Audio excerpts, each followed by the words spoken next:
Tuhan bersamamu.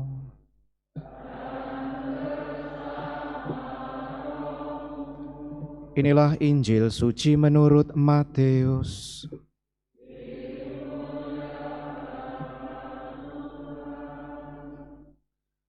Sekali peristiwa ketika melihat orang banyak, naiklah Yesus ke atas bukit. Setelah ia duduk, datanglah murid-muridnya kepadanya. Lalu Yesus pun mulai berbicara dan mengajar mereka, katanya, "Berbahagialah orang yang miskin di hadapan Allah, karena merekalah yang punya kerajaan surga. Berbahagialah orang yang berduka cita, karena mereka akan dihibur. Berbahagialah orang yang lemah lembut, karena mereka akan memiliki bumi. Berbahagialah orang yang lapar dan haus akan kebenaran, karena mereka akan dipuaskan. Berbahagialah orang yang murah hati, karena mereka akan beroleh kemurahan. Berbahagialah orang yang suci hatinya, karena mereka akan melihat Allah. Berbahagialah orang yang membawa damai, karena mereka akan disebut anak-anak Allah. Berbahagialah orang yang dianiaya demi kebenaran, karena merekalah yang punya kerajaan surga. Berbahagialah kamu jika karena aku kamu dicela dan dianiaya, dan kepadamu difitnahkan segala yang jahat. Bersukacita dan bergembiralah, sebab besarlah upahmu di surga." Demikianlah Injil Tuhan.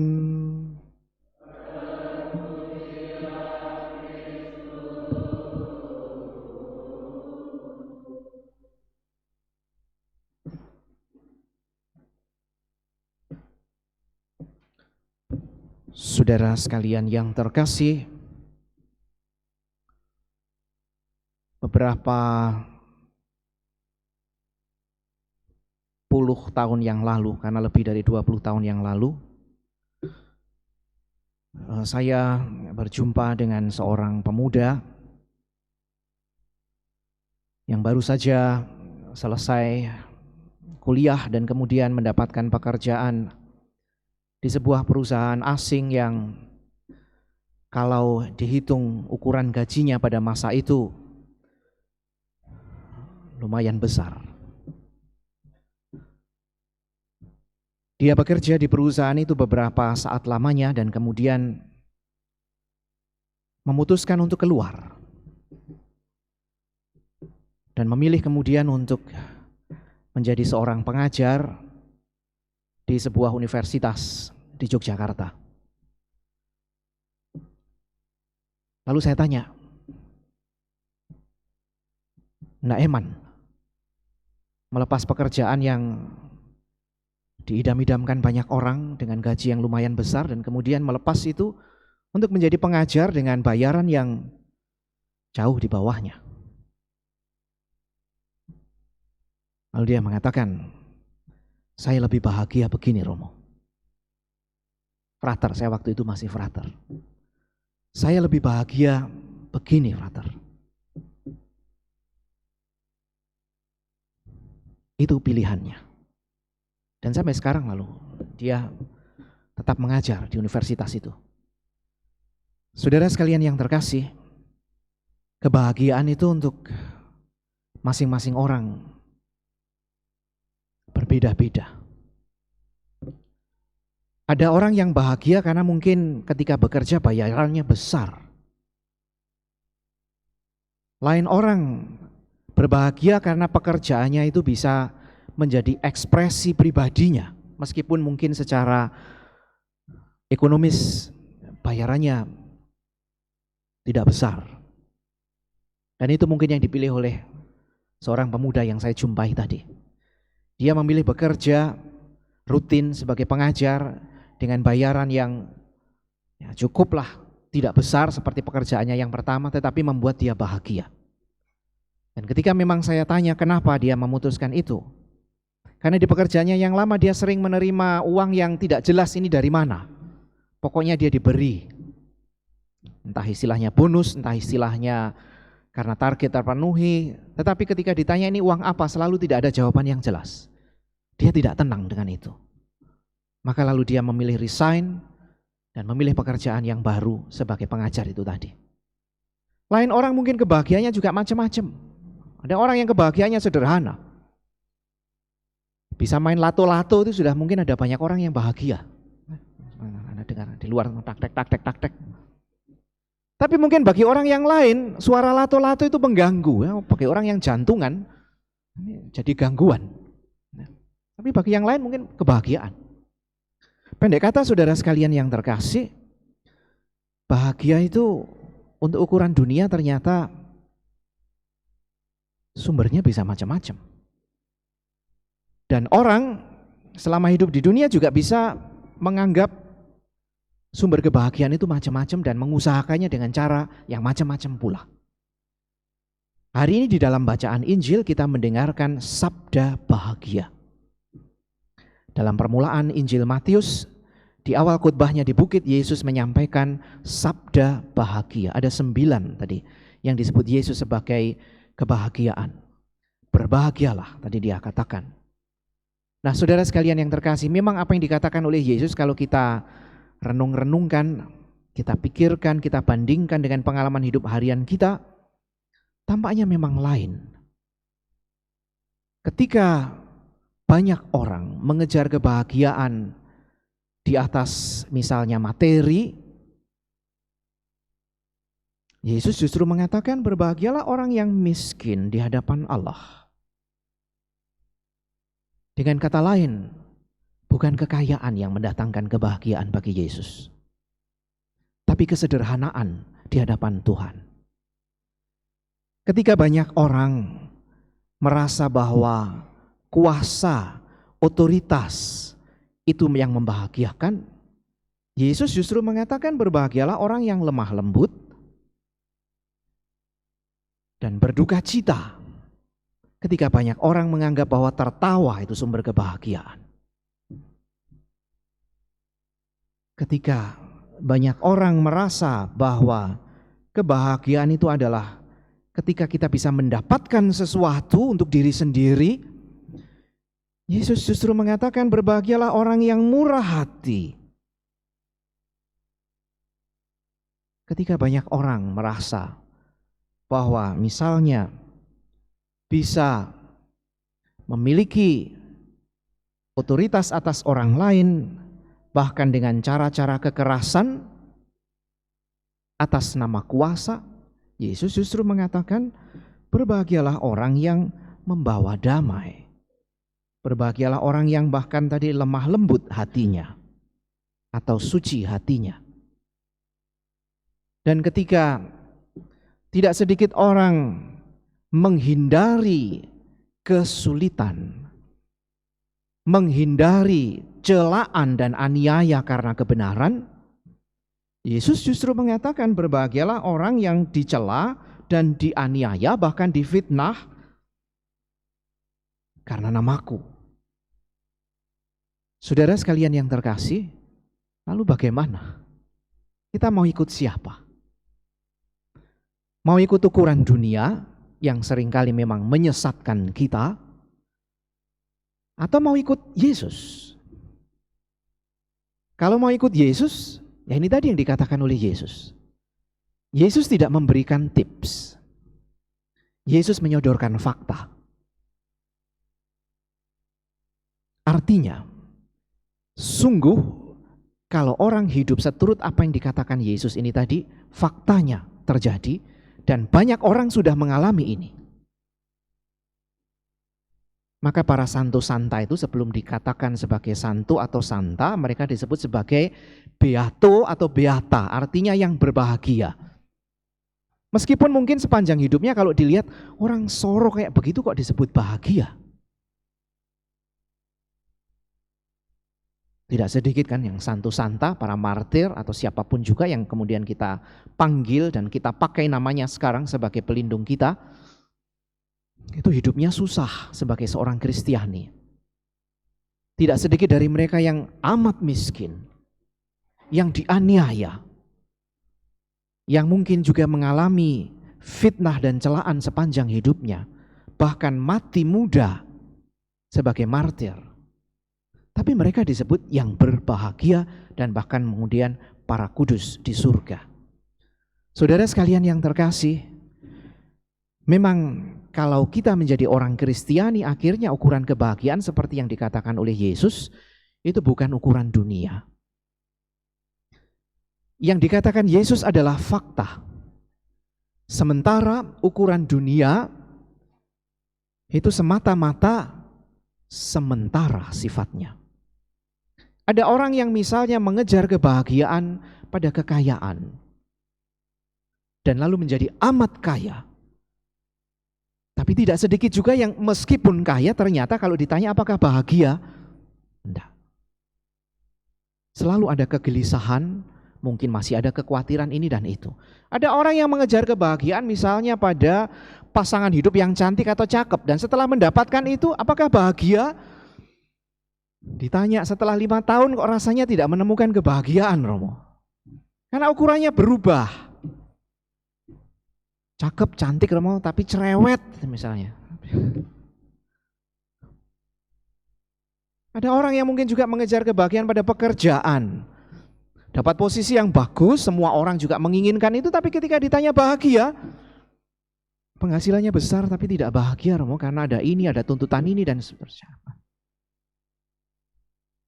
Saudara sekalian yang terkasih, ini kalau kita mengajar kebahagiaan menurut ukuran dunia, lalu sifatnya memang sementara, sesaat mungkin seolah-olah membahagiakan, tapi selalu ketika tuntutan berubah, hal yang awalnya dianggap bahagia tadi, akhirnya pada titik tertentu dirasa tidak lagi membahagiakan.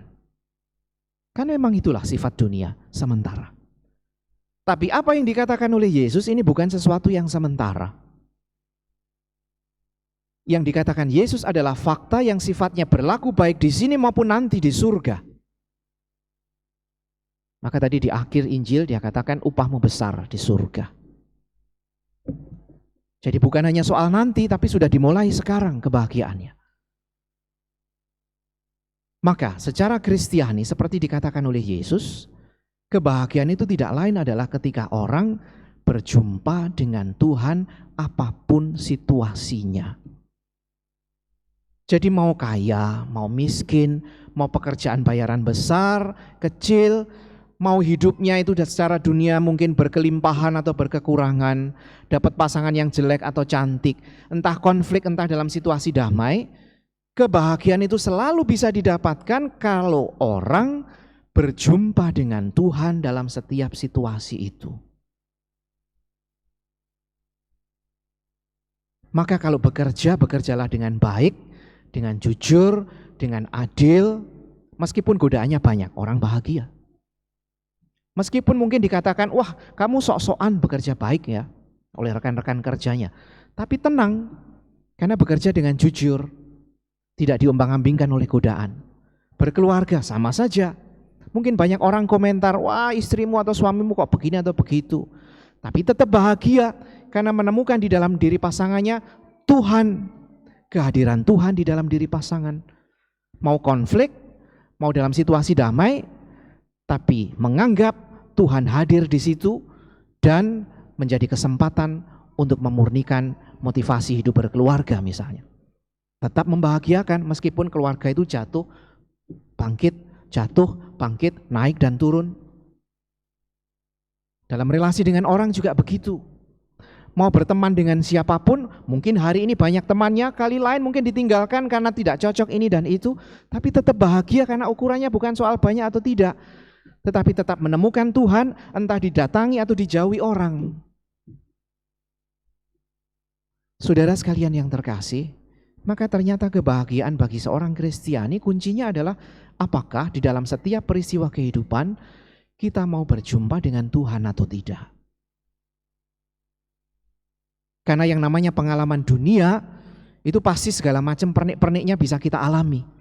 Senang, susah, kaya, miskin, sakit, sehat, semuanya bisa kita alami. Tapi dalam setiap peristiwa itu kita bisa bahagia sejati kalau kita mau mencari Tuhan di dalam setiap pernik peristiwa itu. Kalau tidak, mungkin kalau kita senang kita ingat sama Tuhan, Kalau pas susah, lalu bahkan orang bisa memaki Tuhan. Kalau pekerjaannya lancar saja, oke, happy-happy. Tapi begitu dapat cobaan, krisis, lalu protes sama Tuhan. Lalu merasa bahwa hidupnya tidak lagi bahagia. Karena pekerjaan ini lalu semuanya seolah berantakan. Saudara sekalian yang terkasih, pesan Yesus hari ini bukanlah pesan kosong yang seolah-olah menjanjikan kita kebahagiaan nanti di surga kebahagiaannya. Kebahagiaan itu soal mulai di sini dan nanti puncaknya di sana. Jadi bukan soal hanya di sana. Bukan hanya soal happy-happy dalam arti ukuran duniawi seneng-seneng, sehat-sehat, everything's okay. Nah, bukan soal itu. Tapi apakah kita sebagai seorang beriman tahu persis, sadar, dan dalam penuh syukur berjumpa dengan Tuhan apapun peristiwa kehidupan kita. Sehingga kita ketika senang, ketika semuanya baik-baik, bersyukur kepada Tuhan. Ketika mungkin kondisinya menjadi memburuk, sakit, gagal, ditinggalkan orang, dicela, dianiaya, difitnah, kita tetap dengan tekun dan setia mohon kekuatan dari Tuhan karena merasa Tuhan tidak pernah meninggalkan kita dan memang Tuhan tidak pernah meninggalkan kita. Bukan sebaliknya lalu kemudian ya sudahlah Tuhan, kalau engkau meninggalkan aku ya aku meninggalkan kau juga. Apa gunanya menjadi seorang Kristiani kalau hidupku susah lalu Tuhan ditinggalkan. Lalu mencari bentuk dalam tanda petik kebahagiaan lain. Saudara sekalian yang terkasih, mari kita mohon rahmat iman supaya kebahagiaan sejati itu kita dapatkan. Bukan hanya ketika kita merasa cocok secara manusiawi, tetapi juga di dalam setiap situasi. Saya katakan sekali lagi, setiap situasi. Karena dalam setiap situasi kita berjumpa dengan Tuhan. Sabda bahagia adalah puncak sabda dan ajaran Yesus.